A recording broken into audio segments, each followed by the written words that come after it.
Security threats are evolving very quickly these days, and many governments throughout the world are realizing how vulnerable their public infrastructures are to these kind of attacks. Now, for the security industry, this has translated into a whole range of applications summarized under the term smart grid. How do you advise your customers regarding this area?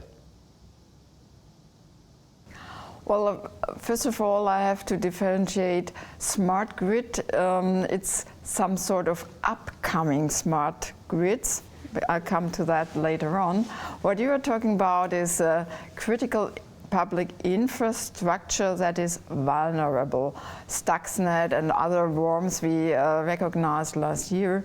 Well, advice is be aware that the infrastructures are connected to the internet, are open, are not closed anymore as you started before. It was a closed shop. Now it's an open access to all these components. So what you have to do is to perform a deep security analysis to evaluate which security threats are now there because you are connected to the internet on different interfaces, and try to evaluate what are potential cascading effects because of these interconnections. Perform a threat analysis, risk analysis, and then come to me and I will tell you what you have to do to harden your components. I would simply advise them to start with a high and decent level of security from the beginning.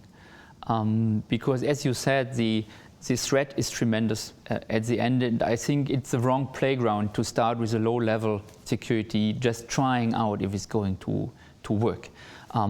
The potential harm to society would be very, very big. The people might lose trust into this technology, and that's why we should really start from the high end and not from the low end. On top of that, I think it's fair to say, if you look to the whole investment which needs to be done into these kind of infrastructure, the additional cost of making it secure will not be so tremendous. So from my perspective, there's also from a cost efficiency point of view, no need to start with a rather low level and risk that something is going wrong from the beginning. I think it's really true that the last couple of months increased our consciousness about the risk of critical infrastructures being attacked by a kind of cybercrime act. And when we think about it, we believe that one of the most important areas or most crucial areas might be electricity or utility as a whole. Water is probably a pretty similar critical infrastructure. And what we have to think about is first that criminal acts using cybercrime activities are real criminal acts. So it's not longer the more or less sympathetic hacker sitting in a cellar drinking a Coke and smoking filterless cigarettes. But it's an organized crime scheme, organized maybe by private groups, or maybe even by intelligence having its source in states. And of course, critical infrastructures are the main area we have to think about. So what we need is, first of all, definition. What are our critical infrastructures? How can we establish a set of preventive controls? What kind of detective controls do we have to install? And how can we interchange experience, idea, knowledge, even scientific knowledge between governmental areas and private institutions and companies?